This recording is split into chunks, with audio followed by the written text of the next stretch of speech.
di kemudian hari. Promo Venus dilahirkan di Sukabumi 16 April 1981. Anak pertama dari 6 bersaudara pasangan almarhum Kiai Haji Jejen Jenal Abidin Bajul Ashab dan Haji Yayan Yuliani menikah dengan Hajah Nia Kurniati SPDI dan dikeluargai 4 orang putra putri, Hajah Ratu Sofia Sirohmah Jain, Tubagus Ahmad Ibrahim Jain anak Sahbandi, Tubagus Ahmad Jain Arifin Jain, dan Tubagus Ahmad Abdul Rahman Al-Ahdari almarhum. Riwayat pendidikan S1 program studi agama Islam Institut Agama Islam Al-Ifah Mubarakiyah Surabaya lulus tahun 2005. 2 pendidikan S2 program studi pendidikan agama Islam Universitas Islam Nusantara tahun 2015, dan yang ketiga program doktor studi pendidikan diselesaikan tahun 2024 di Sekolah Pascasarjana Universitas Islam Nusantara Bali. Riwayat pekerjaan 1 guru bahasa Arab, 2 kepala madrasah aliyah Ajanya, 3 ketua yayasan Ajanya Al Mubarakah, 4 pembina yayasan Ajanya Al Mubarakah, 5 pimpinan pondok Ajanya. Yang ke-6 ketua 5 MUI Kabupaten Sukabumi, ke-7 ketua PDMI Kabupaten Sukabumi, 8 ketua Menanjing MDI Provinsi Jawa Barat, kemudian 9 wakil Katib Surya Kawentu, ke-10 wakil Rois Jerman Jawa Barat, ke-11 ketua umum DPP Koma Nusantara, ke-12 ketua 2 LDT IM Ponpes Suralaya, dan ke-13 anggota Dewan Pakar DPP LDT KNI Ponpes Suralaya. Selanjutnya kami serahkan saudara Profesor kepada sidang Komisi Doktor Universitas Islam Nusantara Bandung berkenan dengan Komisi Doktor Ukridi. Kami akan menerima segala keputusan dalam sidang yang terhormat. Atas performa akademi, promosi serta kelayakan Profesor mendapat gelar akademik tertinggi di Universitas Islam Nusantara. Wassalamualaikum warahmatullahi wabarakatuh. Terima kasih kepada Ketua Tim Promotor, Bapak Profesor Haji Hanafiah MPD yang telah membacakan ketentuan akademik mengenai disertasi Promo Venus. Kami persilakan Promo Venus untuk mengadakan presentasi berupa poin-poin utama seperti ini.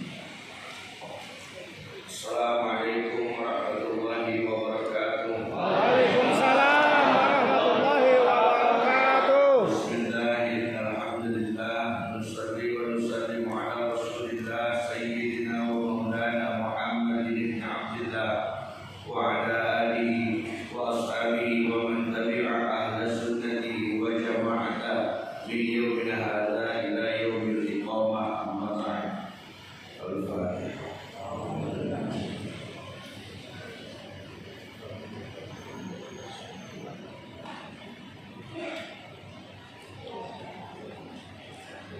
Mukarramin, para profesor, promotor, pimpinan sidang, para profesor, promotor, akademisi, mukarram guru kami yang mulia, yayasan dan seluruh hadirin yang hadir di sini.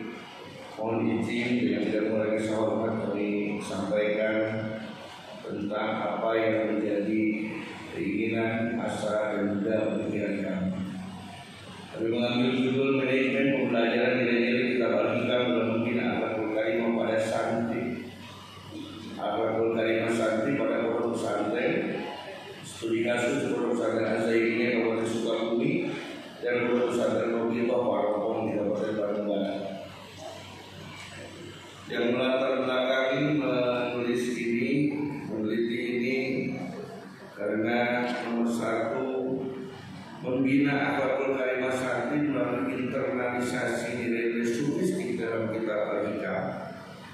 Yang kedua, adanya peraturan Presiden nomor 87 tahun 2017. PPK adalah gerakan pendidikan di bawah tanggung jawab Satuan Pendidikan untuk memperkuat karakter seperti organisasi hati, olah rasa, olah pikir, olahraga, dan melibatkan dan kerjasama antara satuan pendidikan, keluarga, masyarakat sebagai bagian dari gerakan nasional revolusi mental.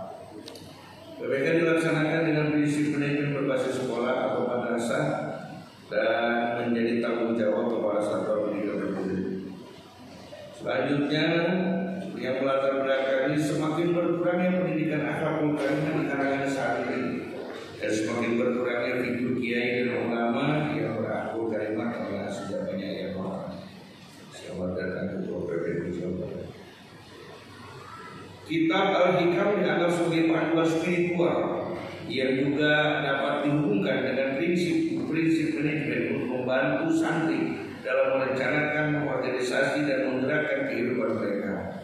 Pembelajaran nilai-nilai kitab Al-Hikam dalam membina akhlak karimah santri pada pondok pesantren Al-Zainiyah dan Pondok. Tujuan penelitian, tujuan umum penelitian ini bertujuan untuk mendeskripsikan dan menganalisis manajemen pembelajaran nilai-nilai kitab Al-Hikam dalam membina akhlak karimah santri pada pondok pesantren. Tujuan khususnya adalah untuk mendeskripsikan, menganalisis tentang perencanaan, pengorganisasian, pelaksanaan, pengawasan, dan masalah dan solusi. Pembelajaran nilai-nilai kitab Al-Hikam dalam membina akhlak karimah santri pada pondok pesantren Al-Zainiyah. Sehingga timbullah pertanyaan penelitian. Bagaimana perencanaan, bagaimana pengorganisasian, bagaimana pelaksanaan, dan bagaimana evaluasi serta bagaimana masalah dan solusi. Maka dijawablah dengan judul ini. Sebagai kajian pustaka, diawali dengan landasan filosofi menurut Maslow. Filsafat humanisme merupakan filsafat yang menekankan pada nilai dan kedudukan manusia serta menjadikan hubungan filosofis humanis terhadap akhlakul karimah pendekatan humanistik dalam pendidikan dapat diintegrasikan dalam nilai-nilai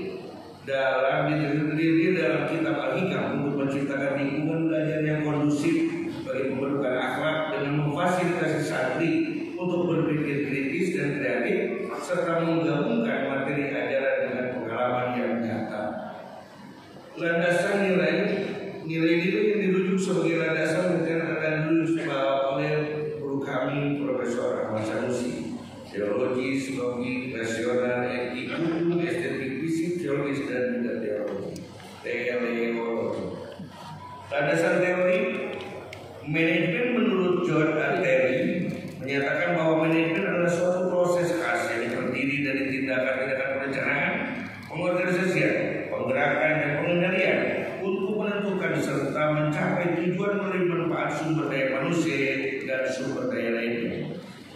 Nilai-nilai kitab Al-Hikam sebuah karya monumental. Karya Ibnu Athaillah As-Sakandari radhiyallahu anhu merupakan salah satu rujukan utama dalam literatur sufi yang berisi berbagai hikmah tentang kehidupan spiritual dan hubungan antara manusia dengan Tuhan. Nilai-nilai yang terkandung di dalam kitab Al-Hikam dapat dijelaskan dengan beberapa landasan teori yang menjadi dasar tasawuf berupa zikir dan tazkiyatun nafsi. Akhlakul karimah menurut Zakiyah Darajat, akhlak adalah ilmu yang mutagiat dan berhubungan dengan Khalik yang berarti sang pencipta dalam konteks kehidupan beragama dan bermasyarakat. Prosedur penelitian, pendekatan dan metode penelitian ini menggunakan pendekatan kualitatif dengan metode deskriptif, teknik pengumpulan data melalui wawancara, observasi dan studi komunikasi. Bahkan kami bawa ini wawancaranya. Teknik analisis data, pengumpulan data, reduksi data, penyajian data, stabilitas data. Yang selanjutnya uji variasi data, kredibilitas, dependabilitas, konfirmabilitas dan transformasi. Wawancara dilakukan kepada beberapa informan, kepada MUI, DMI,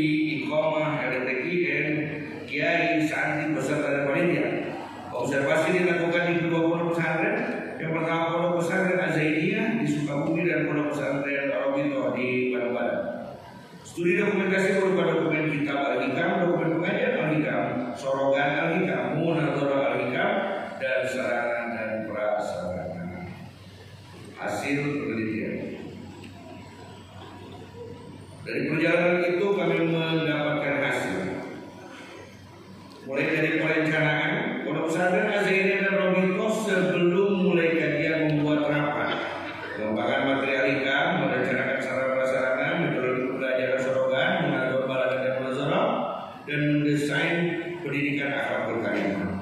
Pengorganisasian pembelajaran nilai kitab Al-Hikam dalam bentuk akhlakul karimah, yaitu santri, yaitu membuat rombongan belajar santri, membuat struktur organisasi pekerjaan santri, dan membagikan jadwal materi. Pelaksanaan dilaksanakan sesuai dengan perencanaan awal dan penyusunan organisasi Al-Hikam. Kajian kitab Al-Hikam Pondok Pesantren Azzainiyah Robito menggunakan metode klasik, itu balagan yang dilakukan bersama-sama oleh kiai dan santri, sorogan hanya untuk perorangan, dan diperkenankan oleh kiai, dan muzakarah yang bertanya antara santri kepada kiai. Dan selanjutnya pengembangan materi Al-Hikam secara substansial. Pengawasan, penilaian kognitif dengan sorogan, balagan, dan munazarah. Penilaian efektif, santri melanggar akan dikenakan SP1, SP2, SP3. Tapi bukan sehabisan. Penilaian psikomotor, keaktifan santri dalam iqomah dan membentuk iqomah. Apa yang menjadi kendala? 1. Pengaruh lingkungan eksternal. 2. Keterbatasan SDM dan sarana. 3. Biasa di Indonesia selalu main anggaran. Yang keempat, keterbatasan pemahaman santri. Yang kelima, tantangan generasi. Solusinya adalah integrasi nilai-nilai kitab Al-Hikam dalam peraturan pesantren. 2. Pondok pesantren harus membatasi dan membina masyarakat. 3. Menyesuaikan dengan kemampuan. 4. Ada media untuk menjadi penyambung dan memberi generasi tersebut sesuai dengan zaman.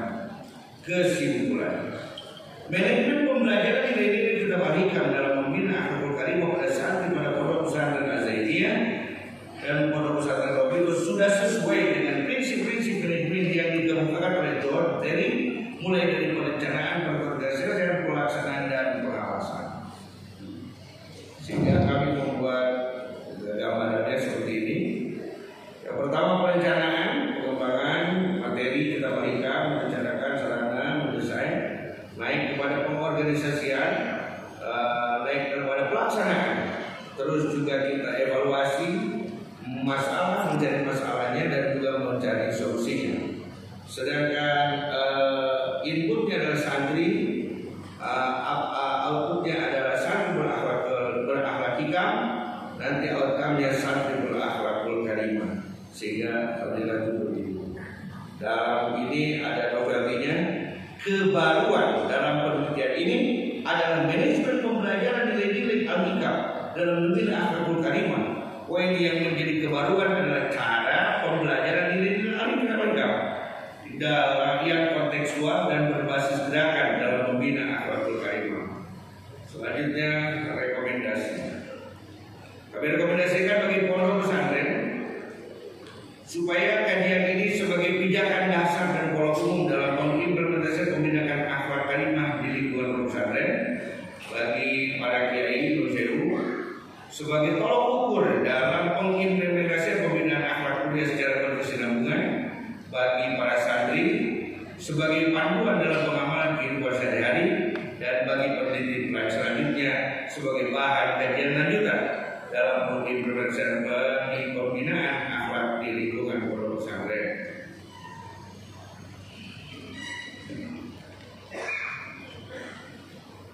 Dan penutup, karena adik kami tadi belum dinamakan, ada makna 9 bintang dari orang tua kami, karena tujuannya juga tetap kembali kepada tali atau tadi Nahdlatul Ulama dan menuju pada bergaris pada bintang 9 di Nahdlatul Ulama. Wa mimma nil anjumin nahdiyah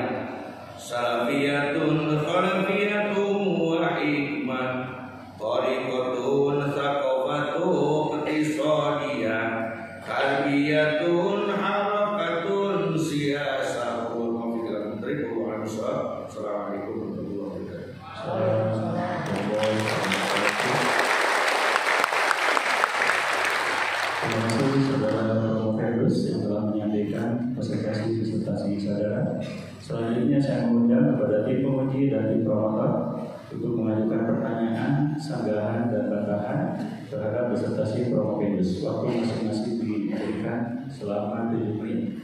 Sebagai tadi saya dipersilakan kepada Bapak Profesor Dr. Kiai Haji Sofyan Sauri MPD untuk mengajukan pertanyaan. Silakan Pak. Terima kasih. Assalamualaikum warahmatullahi wabarakatuh. Alhamdulillahirabbil alamin. Wassalatu wassalamu ala asyrofil anbiya'i wal mursalin sayyidina Muhammadin wa ala alihi wa sahbihi ajma'in. Amma ba'du. Yang terhormat Ketua Yayasan Uninus, alhamdulillah hadir sehat walafiat selalu. Pak Rektor yang juga sebagai Ketua Sidang Bapak Profesor Dr. Haji dan Komar MSI, kemudian Pak Profesor Dr. Haji Basriman MPD sebagai Direktur Pascasarjana dan sekaligus penguji dalam, kemudian Profesor Dr. Haji Hanafiah MPD sebagai promotor, Dr. H.M. Sofyan Sauri MPD sebagai promotor, dan saudara Bapak Dr. Abdul Kholik MPD sebagai anggota, dan kawan saya Profesor PC yang sedang keluar.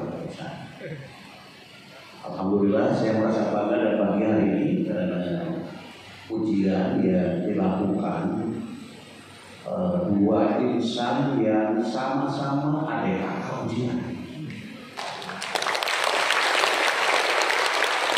Jadi kalau ada 3 orang sama-sama kita, kelihatan 3 orang ujian kan?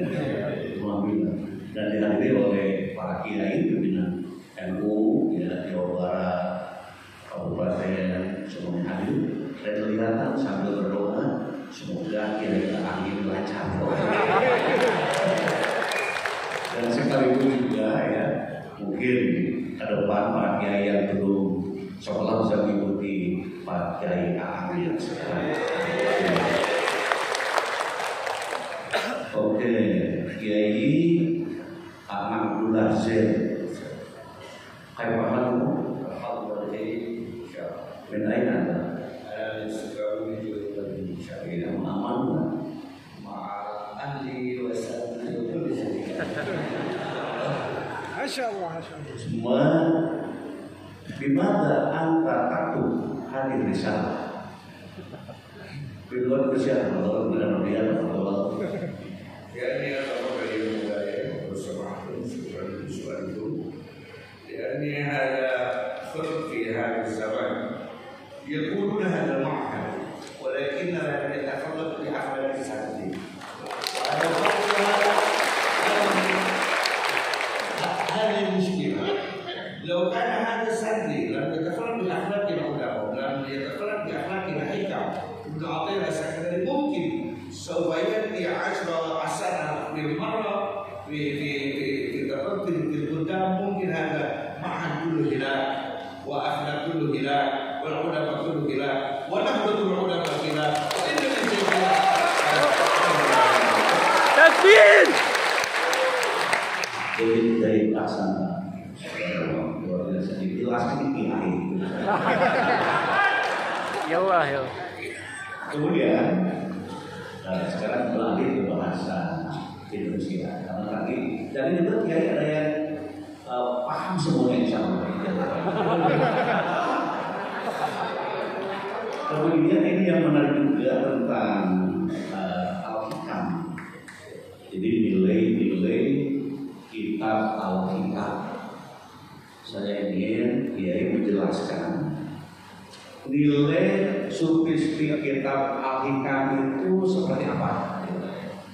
Silakan diungkapkan nilai sufistik kitab Al-Hikam yang menjadi kitab rujukan para kiai di Jawa Barat atau di Indonesia.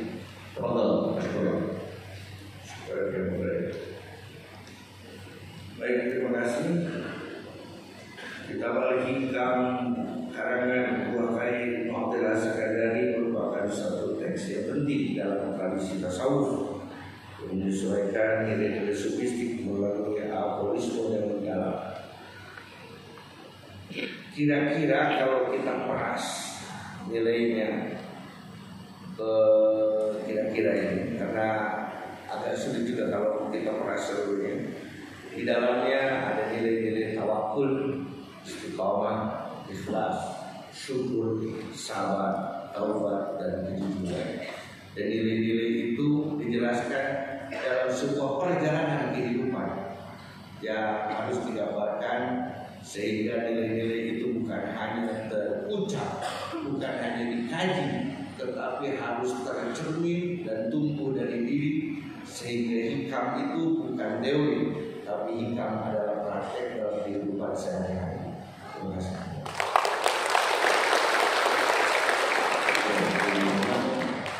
Karena banyak orang yang sangat gaduh dengan hikam itu, sudah tamat dibaca lagi, sudah tamat dibaca lagi, tapi menemukan saripati yang paling inti dalam nilai sofistik al-hikam yang sudah ditemukan oleh Kiai Aam, betapa pentingnya untuk mempelajari, bukan hanya mempelajari, memahami, bukan hanya memahami, mengamalkan, bukan hanya mengamalkan, mengajarkan. Jadi luar biasa. Terus di pesantren Az-Zainiyah, di mana isu Az-Zainiyah? Min ismi Abi insyaallah Zainal Abidin fayusammihi Az-Zainiyah. Awal marah disebut Ar-Rahman, jazar min ismi jadi Hadi Abdul Rahman. Sebab pada dari jazar min ismi Abi Zainal Abidin bersama Az-Zainiyah. Az-Zainiyah, Az-Zainiyah, tidak Az-Zain. Ya, Az-Zainiyah. Apa dapat ini segala macam. Pakai dia nisbah. Tidak artinya apa itu yang dihubungkan dengan nama aslinya. Dan memang ketika disebut, ya, maka insya Allah bin pahala kami. Dan juga jadi kebaikan bagi para santri yang betul-betul melaksanakan tauhid ini. Ada suatu ungkapan begini. Alalan tanah ilma illa bisitratin sabrika an tafsiriha bibayan. Dan kabul wa irsul wa sisbarul wa burkutun wa isya istadi wa kuluzami. Mama. Baik. Kalau boleh kami gabungkan biar pakai dada.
Kiai kan di situ ada pesantren, ada sekolah.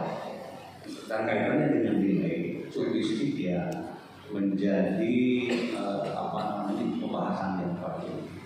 Di situ ada metode pengajaran, ada materi pengajaran, dan ada guru. Pertanyaannya mana yang lebih penting?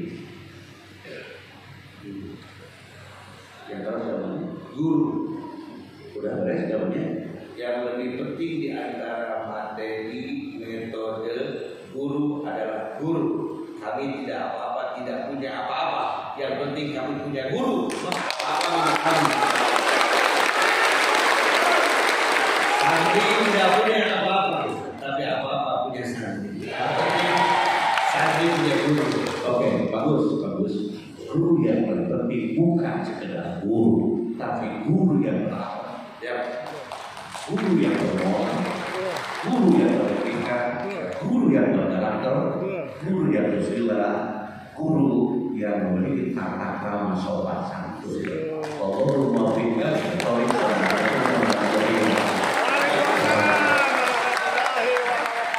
Karena kayaknya kalau sudah berdiskusi kiai dengan baik, selanjutnya saya mengundang Bapak Profesor Dr. Haji Musliman MPD MSI untuk mengambil pertanyaan. Bismillahirrahmanirrahim. Assalamualaikum warahmatullahi wabarakatuh. Bismillahirrahmanirrahim. Assalamualaikum warahmatullahi wabarakatuh.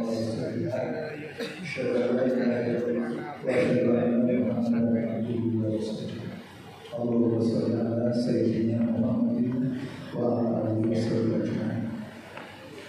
Yang saya hormati pimpinan sidang, Pak Rektor, Bapak Profesor Dr. Haji Musliman MSI, terima kasih atas waktunya yang diberikan kepada saya. Tim promotor dan tim penguji, wabil khusus Saudara Prof. Bapak Kiai Haji Abdul Hakim. Hadirin yang saya muliakan, wabil khusus Bapak Pembina Yayasan dan kedua yayasan. Alhamdulillah bisa hadir di tengah-tengah kita. Saya yang kedua menyampaikan pertanyaan, tapi setelah tadi mendengarkan jauh dua kiai jadi nervous juga. Apa yang harus ditanyakan? Tapi kalau melihat judulnya adalah manajemen pembelajaran nilai-nilai kitab Al-Hikam dalam membina akhlakul karimah santri para pondok pesantren. Pembelajaran itu menyangkut teori yang sudah sangat lama dari Tuan Bloom, sehingga terkenal dengan taksonomi Bloom yang berlaku di seluruh dunia, bukan hanya di Indonesia,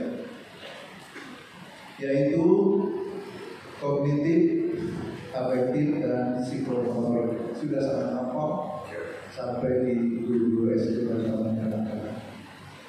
Tetapi Unimuz setelah mempelajari teori Bloom ini menganggap ada yang terlewat, sehingga Unimuz menambahkan satu segmen lagi yang disebut dengan believing, keyakinan, teologi, sehingga sedang dikembangkan sekarang di SPS Unimuz, yaitu kognitif, afektif, psikomotorik, dan believing, keyakinan kepada Gusti Allah.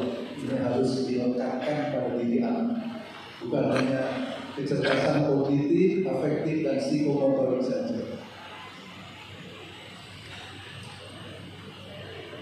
Yang ingin saya tanyakan kepada saudara Profesor, di samping taksonomi Bloom ini, PBB melalui UNESCO mengemukakan bahwa pembelajaran itu bergerak pada 4 ranah yang disebut dengan learning to know, learning to do, learning to be, dan learning to live together. Saya ingin menanyakan barangkali bagaimana pendapat saudara Profesor. Silakan cerita apa yang mereka. Bagaimana konteks Al-Hikam ini diajarkan dengan pendekatan UNESCO itu tadi. So, itu adalah pembelajaran sekarang dan masa yang akan datang. Dipersilakan. Terima kasih. Kalau kita lihat proses pembelajaran dalam kitab Al-Hikam, apalagi pada nama nilai-nilai, pembelajaran nilai-nilai kitab Al-Hikam dalam membina, ada nilai, ada Al-Hikam, ada membina, maka sudah tentu kita harus mengetahui dulu dan tentu tahu dulu apa sih hikam, bagaimana sih hikam, ya ada berapa hikmah di dalamnya, kunci-kunci apakah itu tahu. Tapi hari ini pemirsa kebanyakan orang tahu. Jadi status WA-nya hikam semua, status Facebooknya hikam semua. Apakah cukup dengan tahu? Tidak, harus learning dulu.